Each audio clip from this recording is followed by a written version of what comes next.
अनुत्तम सुख लाभ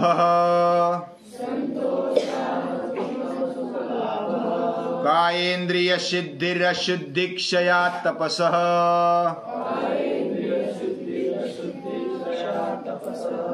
स्वाध्यायादिष्ट देवता संप्रयोगः स्वाध्यायादिष्ट देवता संप्रयोगः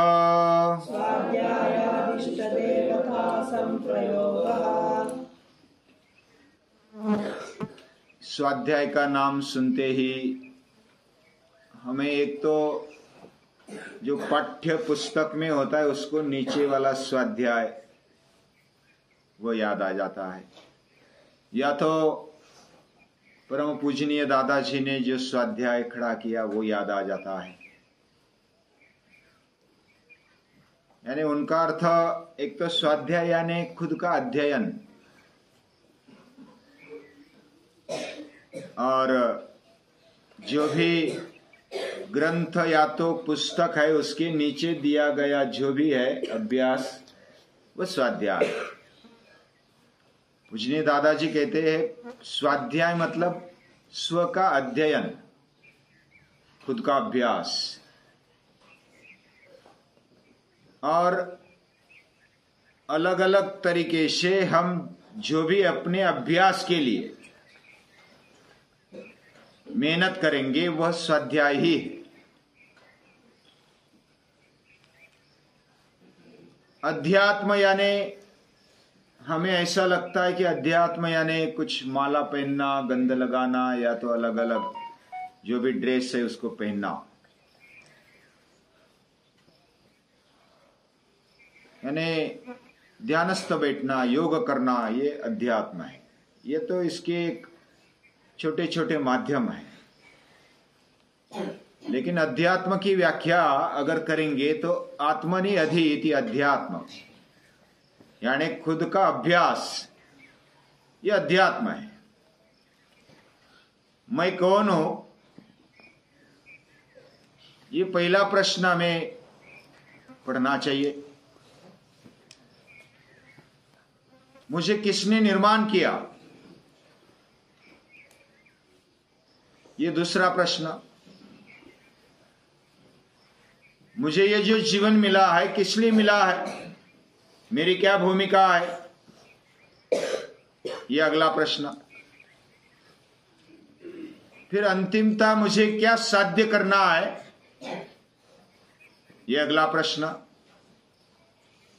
और मरने के बाद, मृत्यु के बाद क्या मेरी गति होगी। ऐसे अलग अलग प्रश्न हमारे जीवन में जब उठते हैं और उसके लिए हम प्रयास करते हैं, ढूंढने का प्रयास करते हैं, तो एक पूजनीय दादाजी बताते हैं कि वही आध्यात्मिक है जो ऐसे प्रश्नों का उत्तर ढूंढता है, ढूंढने के लिए कार्यरत हो जाता है।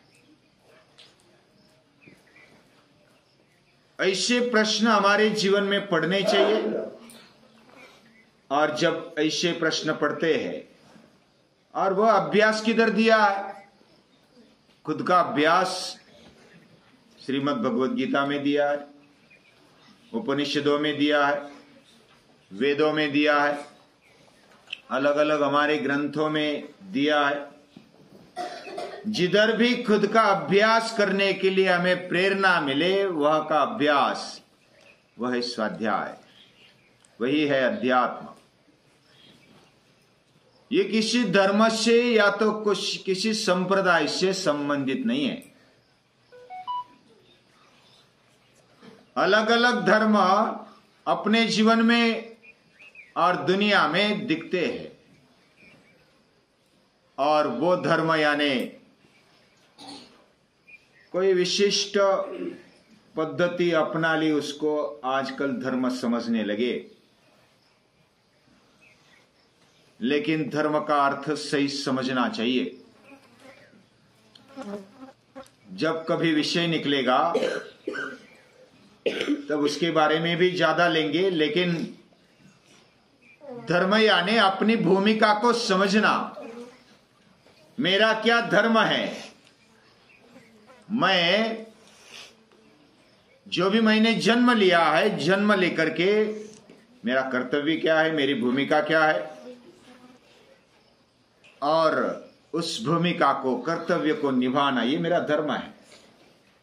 मैं विद्यार्थी हूं तो विद्यार्थी होना मेरा धर्म है। मैं शिक्षक हूं तो शिक्षक होना मेरा धर्म है।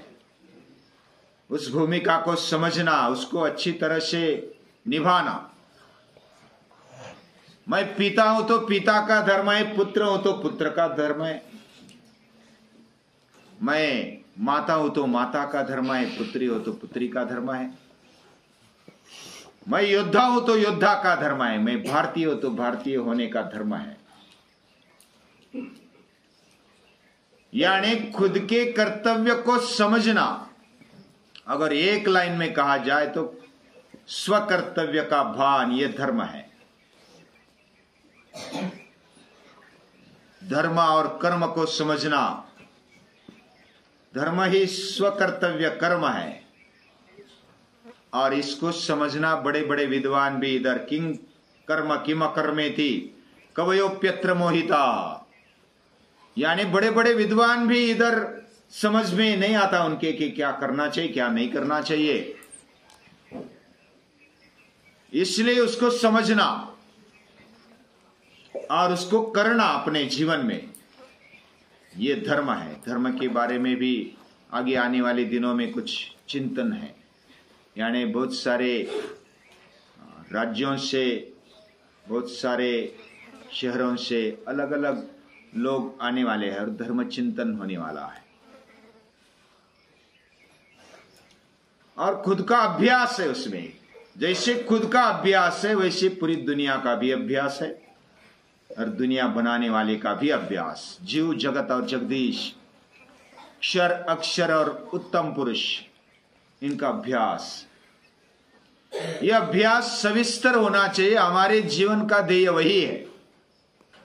वही अलग अलग दृष्टिकोण से महर्षि पतंजलि कहते हैं ये योग है, पूजनीय दादाजी कहते हैं ये स्वाध्याय है।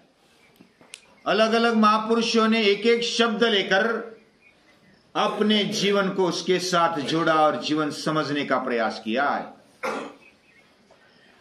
भगवान बुद्ध कहते हैं यह अहिंसा है, अहिंसा परमो धर्मः। कोई कहते हैं दया धर्म का मूल है। इसे अलग अलग शब्दों में उसको समझाया है। स्वाध्याय शब्द 2-3 बार आया है योग दर्शन में। एक तो यम नियम में स्वाध्याय है, नियमों में, और क्रिया योग में भी स्वाध्याय दिया है। यानी हमें अगर कुछ निश्चय करके कर्म करना है, क्रिया योग करना है, तो उसमें स्वाध्याय दिया है। स्वाध्याय एक नियम भी है, तो इसका एक विशेष महत्व है। और उसके लिए कोई पूरे दुनिया ने स्वाध्याय करना चाहिए, यानी खुद का अभ्यास करना चाहिए। उसमें कोई धर्म नहीं आया, बीच में संप्रदाय नहीं आया जो तथाकथित हम मानते हैं, समझते हैं। यह धर्म से ऊपर वाली बात है, यह संप्रदाय से ऊपर वाली बात है, जिसको हम संकुचित अर्थ में समझते हैं। अगर सही अर्थ में समझेंगे तो संप्रदाय भी एक मार्ग है, और वो पूर्णता की ओर जाने के लिए मार्ग है। धर्म भी एक मार्ग है, लेकिन हम वही अर्थ लेकर बैठ जाते हैं तो वह संकुचित बन जाता है। बहुत सारे शब्द ऐसे बन जाते हैं, हमें उसका मूल अर्थ समझ में नहीं आता, दूसरा ही अर्थ समझ में आने लगता है। इसलिए आत्ममंथन की आवश्यकता है, और ऐसा आत्ममंथन स्वमंथन करेंगे तो स्वाध्यायाद इष्ट देवता संप्रयोग।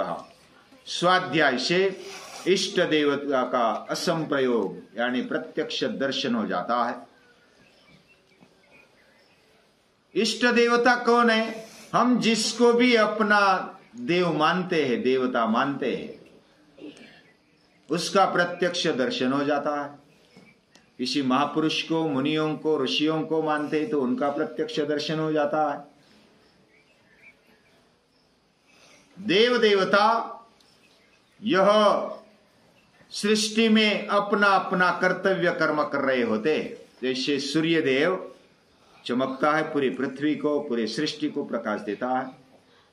वायु अपना अपना कार्य करता है, अग्नि अपना अपना कार्य करता है, जल देवता अपना अपना कार्य करती है, पृथ्वी अपना अपना कार्य करती है। बहुत ही मन लगाकर वो कार्य करते रहते, उसमें कोई खोट नहीं होती।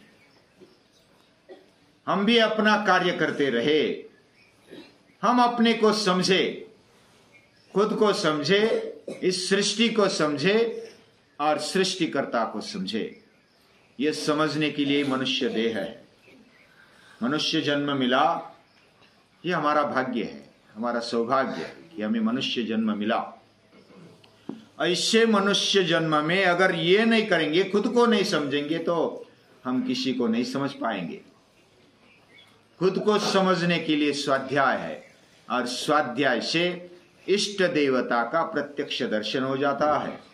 यानी कि जिसको हम इष्ट मानते हैं वह प्रत्यक्ष या तो अप्रत्यक्ष हमारे साह्य में आ जाता है। जैसे हमने चाहा, मन से चाहा, जानने के लिए इच्छा की, करने के लिए इच्छा की, उसके लिए हमारे जो सहकारी है या तो इष्ट चाहने वाले, हित चाहने वाले, जो भी वरिष्ठ ऐसे महान आत्मा है, वो हमारे पीछे लग जाते हैं और मदद रूप होते हैं। वो दिखते नहीं लेकिन हमें मदद रूप होते हैं। हम इधर रहते पाठशाला में, हम अच्छा करना चाहते तो बहुत सारे लोग महान आत्मा हमारे पीछे वह दृढ़ता से खड़े हो जाते हैं, हमें आगे बढ़ने में मदद रूप होते हैं।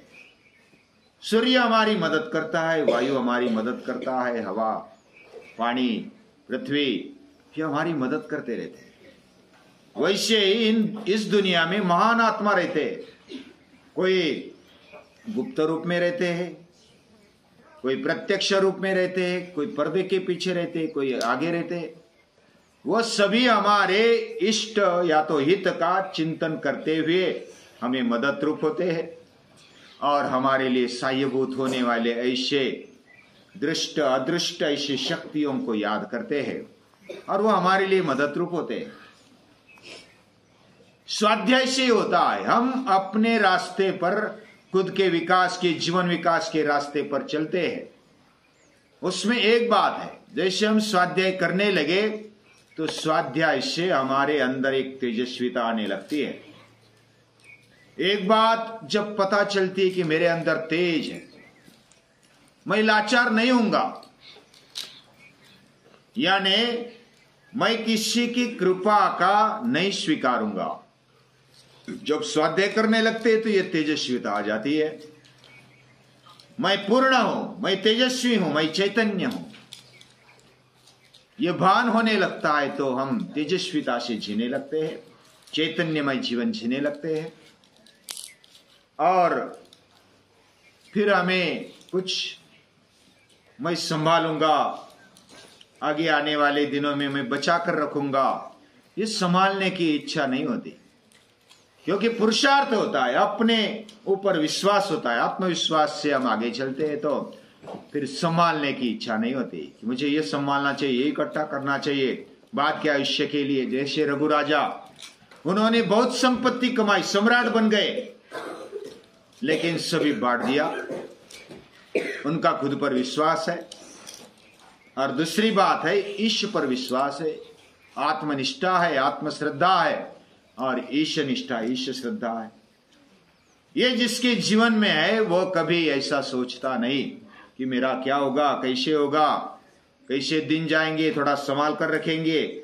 जो दुर्बल होते हैं, जो जिसका अपने ऊपर विश्वास नहीं होता, भगवान पर विश्वास नहीं होता, वो ऐसा सोचते हैं। इस प्रकार स्वाध्याय करेंगे तो ये परिणाम मिलते हैं। बहुत सारा बड़ा विषय है, धीरे धीरे हम अभ्यास करते जाएंगे और हमारे लिए बाकी भी सहकार्य मिलता है। जो दृश्य रूप में मिलता है, अदृश्य रूप में मिल जाता है।